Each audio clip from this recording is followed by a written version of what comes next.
มากินข้าวก็ทำกับไฟสวัสดีน้องมากินข้าวน้ำลาหน่อยอย่าไปหยุดกินพัดนะพัดซีพี่น้องไม่ได้มากินข้าวแล้วพี่น้อง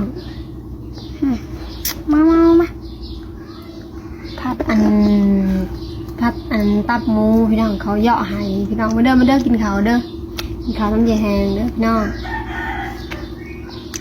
ข้าวน้ำลาหน่อยพี่น้อง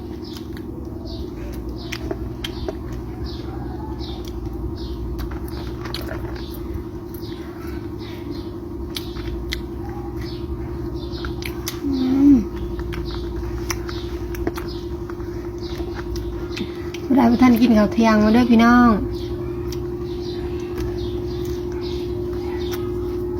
ก็พักอย่าแห้งกินเผ็ดบ่ได้พี่น้องว่าจะกินเผ็ดน้อยนึงค่ะนูมันฮอดลูก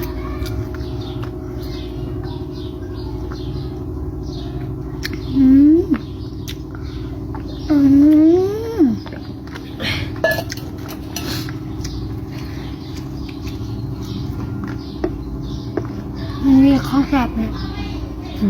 ละหน่อยบะหมี่ของแสบ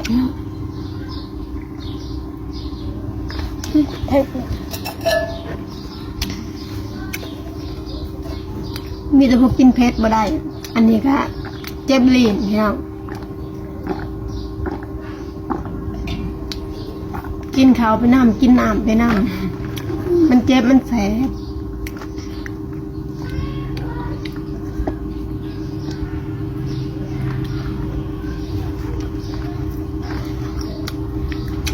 มากนะ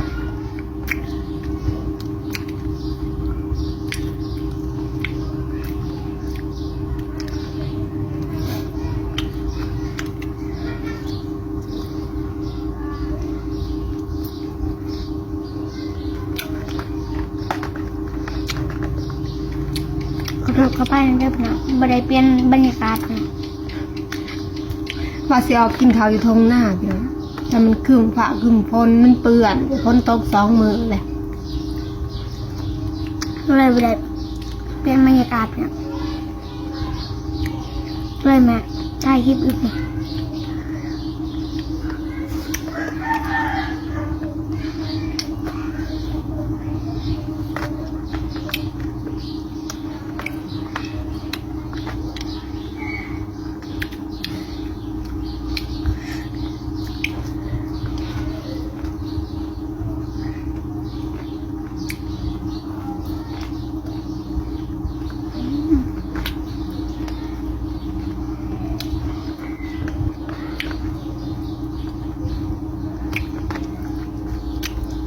หักก็มาจะห้องเฮียน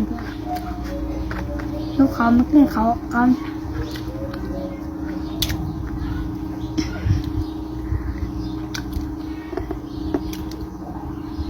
แค่นี้ก็ได้พี่น้องกินข้าวก่อน